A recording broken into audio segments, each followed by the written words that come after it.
जय हिंद साथियों, नमस्कार। प्रिय विद्यार्थियों, नमस्कार। आज का जो हिंदी अनिवार्य का कक्षा 12 का जो बोर्ड प्रश्न पत्र था, इसमें जो लघुतरात्मक, अति लघुतरात्मक और बहुचयनात्मक प्रश्न हैं, उनके उत्तर मैं आपके सामने रख रहा हूँ। तो इसमें सबसे पहले प्रश्न ये पूछा था कि अपने साथियों के प्रति श्रद्धा और सम्मान का भाव हो, निम्नलिखित में से किस शासन पद्धति को लेखक ने आवश्यक माना है? तो यहाँ पर डॉक्टर भीमराव अंबेडकर का जो पार्ट है उसमें से है, और इसमें सही उत्तर है वो है लोकतंत्र। प्रश्न नंबर 2 है, निम्न में से किस पेड़ के फल इतने मजबूत होते हैं? तो हजारी प्रसाद द्विवेदी का जो पार्ट है शिरीष, तो इसमें सही उत्तर शिरीष है। बाण भट्ट की आत्मकथा उपन्यास के लेखक कौन है? तो इसके भी हजारी प्रसाद द्विवेदी है। इसमें द ऑप्शन सही है। इसके बाद प्रश्न नंबर 4, खेत में पैदा होने वाला अन्न कुछ समय पश्चात समाप्त हो जाता है, किंतु जो कवि है वो किस रस को कभी चूकता नहीं मानता?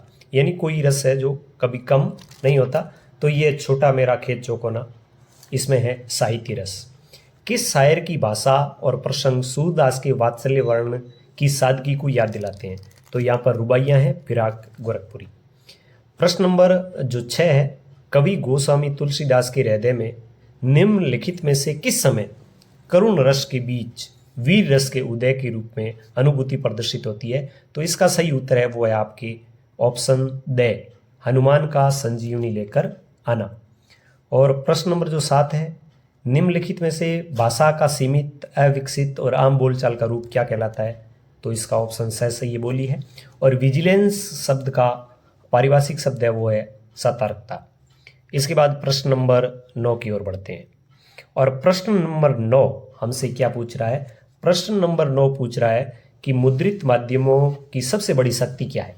तो उसमें स्थायित्व है, लंबे समय तक वो रह सकते हैं। रेडियो पत्रकारों को निम्नलिखित में से किस बात का पूरा ध्यान रखना पड़ता है? तो उनको अपने श्रोताओं का ध्यान रखना पड़ता है, सुनने वाले हैं। और प्रश्न नंबर 11 है, निम्नलिखित में से आत्मकथात्मक उपन्यास गाथा निश्चय ही किशोर होते विद्यार्थी के लिए हम कदम बन सकती है? कौन सी है ये कथा? तो यह है जूझ, आनंद यादव। फिर है प्रश्न नंबर 12, निम्नलिखित में से दबे स्वर में किसने पूछा मेहमान गए? तो ये सिल्वर वेडिंग जो पार्टी थी उसमें पूछा यशोधर बाबू ने कि मेहमान गए। अब है रिक्त स्थान से संबंधित प्रश्न। निश्चित तौर पर प्रश्न ऐसे थे कि कुछ कंफ्यूज आपको कर सकते थे। प्रश्न नंबर 1 था कि मौखिक भाषा को लिखित रूप में लिखने के लिए लेखन चिन्हों का प्रयोग किया जाता है, उसे क्या कहा जाता है? तो मौखिक भाषा को लिखित रूप के लिए लेखन चिन्हों का जो प्रयोग किया जाता है। अब देखिए, मौखिक भाषा का लिखित रूप तो मौखिक भाषा है, उसका लिखित रूप है, वो लिखित भाषा कहलाता है। लेकिन यहाँ पर इसका सही आंसर होगा वो होगा लिपि। सही आंसर इसका होगा लिपि। यानी भाषा है, उसको लिखने का तरीका ही पूछा, चाहे मौखिक हो चाहे लिखित हो। फिर है अंग्रेजी शब्द पूछा है कि दक्षता शब्द का अंग्रेजी शब्द क्या होगा? तो इसका होगा एफिशिएंसी, शब्द होगा एफिशिएंसी। प्रश्न नंबर 3 है, नक्षत्र हवा से बातें कर रहा है, मतलब तेज दौड़ रहा है, तो इसमें शब्द शक्ति होगी वो होगी लक्षणा। जब शब्दार्थ की व्यंजना अर्थ पर निर्भर होती है और उसका पर्याय रख देने पर भी अभिष्ट अर्थ की पूर्ति हो जाती है, यानी शब्दार्थ की व्यंजना अर्थ पर निर्भर होती है और उसका पर्यायवाची रख देने पर भी अर्थ मिल जाता है, तो वहां पे आर्थी व्यंजना होती है। कौन सी शब्द शक्ति होती है? वहां पे शब्द शक्ति होती है, वह होती है आर्थी व्यंजना शब्द शक्ति। इसके बाद है, जहां वास्तविक विरोध न होते भी विरोध का आभास हो, तो वहां पर विरोधाभास अलंकार होता है। और भगवान भागे दुख जनता देश की फूले फले, तो फूले फले हो या भगवान भागे हो, यहां अनुप्रास अलंकार। इसके बाद अपठित गद्यांश है, आप ये देख रहे हैं अपठित गद्यांश। अपठित गद्यांश में एक व्यक्ति को जीवन में सफल होने के लिए क्या निश्चित करना चाहिए?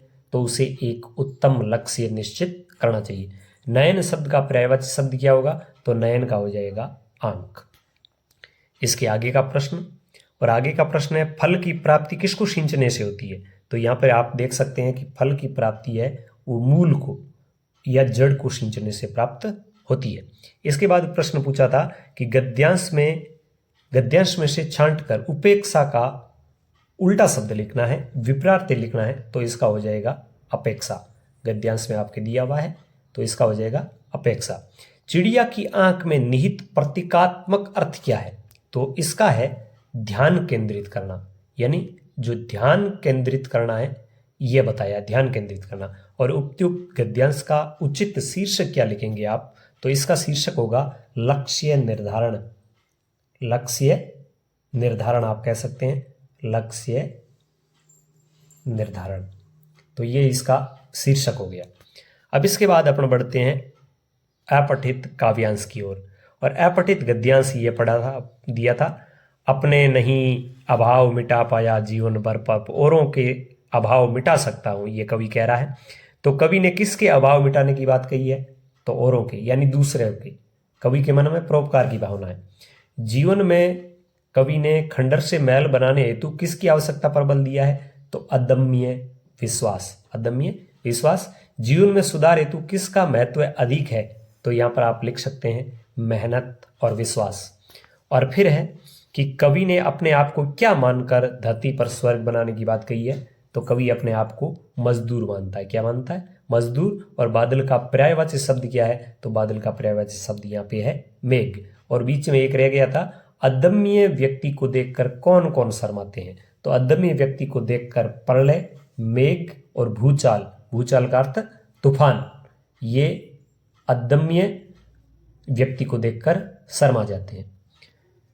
तो इस प्रकार ये काव्यांश भी आपका पूरा होता है। फिर सेक्शन बी शुरू होता है। पत्रकार कितने प्रकार के होते हैं, उनकी परिभाषा। तो किसी विशेष न्यूज एजेंसी के लिए, किसी विशेष समाचार चैनल के लिए जो काम करने वाले व्यक्ति है उनको पत्रकार कहते हैं। पत्रकार 3 प्रकार के होते हैं, पूर्णकालिक होता है, अंशकालिक होता है और फ्रीलांसर भी होता है।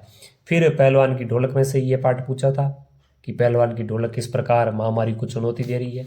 बादल राग कविता में बादल को क्रांति का प्रतीक माना है और क्रांति हमेशा वंचितों का प्रतिनिधित्व करती है। तो कैसे? सिंधु सभ्यता के आकार में भव्यता के स्थान पर कला की भव्यता है, आकार की भव्यता के स्थान पर कला की भव्यता है। तो इस पाठ को आपको लिखना है, मोहनजोदड़ो पाठ। जूझ कहानी के अनुसार दादा की जो जीवन शैली क्या थी, यानी लेखक के जो पिता है उनकी क्या जीवन शैली थी, उसके बारे में लिखना था। सेक्शन सी शुरू होता है, शमशेर बहादुर सिंह की कविता में से है। फिर कैमरे में बंद अपाहिज में से है। काले मेघा पानी दे उसमें से है। जैनेंद्र का जो पाठ है बाजार दर्शन, उसमें से पूछा है। फिर सिल्वर वेडिंग में से फिर पूछा है। और जूझ में से फिर पूछा है कि कवि किस प्रकार है, वो लेखक है, कविता रच लेता था, उसमें आत्मविश्वास कैसे पैदा हुआ। और फिर मोहनजोदड़ो पाठ है, उसमें से फिर पूछा है। यशोधर बाबू सिल्वर वेडिंग। संपादकीय लेखन में दायित्व किस पर निर्भर होता है? तो संपादकीय लेखन में जो संपादक होता है उसका ही दायित्व होता है। विशेष लेखन, खेल में किन किन बातों की जानकारी होनी चाहिए, खेल की नियमावली है उसकी जानकारी होनी चाहिए। आलोक धनवा और फणीश्वर नाथ रेणु में से किसी एक का परिचय आपको लिखना था। फिर है मैं जला हृदय में अग्नि दाह करता हूँ, सुख दुख दोनों में मग्न रहा करता हूँ, हरिवंश राय बच्चन आत्म परिचय में से लिया है। ऊपर से ठीक ठाक बात सीधी थी पर कुंवर नारायण जो पाठ है उसमें से लिया है। और उसके बाद भक्तिन महादेवी वर्मा का जो पाठ है उसमें से लिया है। और ये जो है काले मेघा पानी दे उस पाठ में से लिया है।